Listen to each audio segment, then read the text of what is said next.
What's going on, guys? Today we are taking a look at OEM style mirrors from Amazon. Are they worth the whopping $30 comparing to the BRP $200 ones? Do they work or do they totally suck? Find out in this video.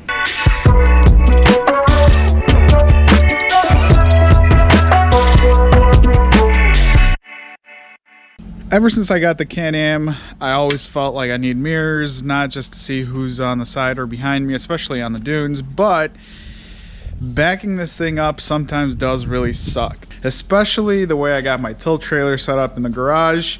Backing up on it, sometimes I definitely need mirrors because I feel like I'm breaking my neck trying to turn one way or another. Now, having a full windshield installed, I was very limited to the options that I could do for mirrors. The few options that I had, one of them was the BRP OEM mirrors. So I decided to hop online and try to find something that I can use. So of course I found the factory ones that are like $200 something for mirrors, which I think is a little bit over the top. I did, however, find these on Amazon for $30 something.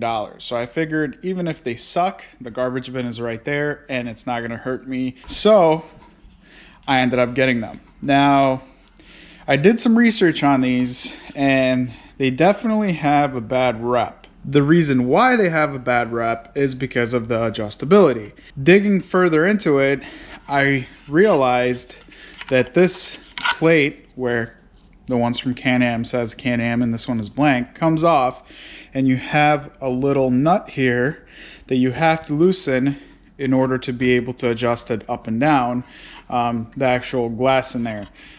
Other than that, they actually seem to be pretty decent. So this part right here looks like it's cast aluminum that mounts up to the body. The finish on it kind of honestly really matches the same finish that's on the Can-Am. So I figured, why the hell not? Let's mount these up, let's see how they work, and let's see if they're actually worth the 30 bucks.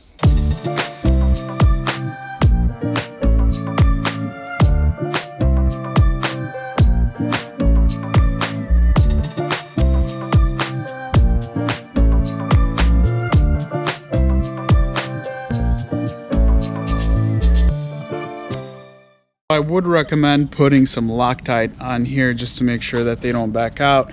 Now these are pretty loose on here, but you can tighten this nut down here just to get more tightness because these are made to break away pretty easily. The nice thing is you have a bunch of different positions that you could leave it in. Once I tighten this, the breakaway is going to be a lot stiffer. Flathead screwdriver, and this just pops off.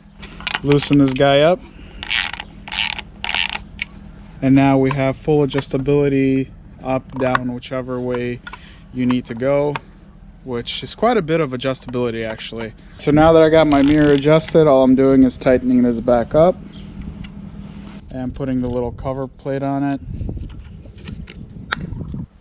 Tighten the breakaway quite a bit. Once I got the breakaway tightened up, they were nice and solid, and they still break away if they need to. Now, what about the visibility from the mirror? Well, I'm 6 foot tall and my seat is actually mounted in the lower position, and I have plenty of adjustability, and I can see to the side of the Can-Am and the whole side of the Can-Am, including the back tire, which is exactly what I wanted. Now, since there's so many bad reviews on these mirrors in regards to the adjustability, the company actually started producing a second version of these mirrors that include an extra swivel in the mounting mechanism that allows you to roll the mirror up and down, which I think is completely unnecessary, because the reason why people weren't able to get these adjusted is because they simply just don't loosen up that nut. So in the end, would I recommend these $30 mirrors from Amazon? Absolutely yes, especially since you're saving such a nice chunk of change. I'll throw the link in the description so you guys can check it out. In the end, I'm very happy with the decision I made. And as always, I want to thank you guys for watching. If you liked the video, make sure you hit the like button, drop me a comment, and smash that subscribe button. And I will see you guys in the next video. Later.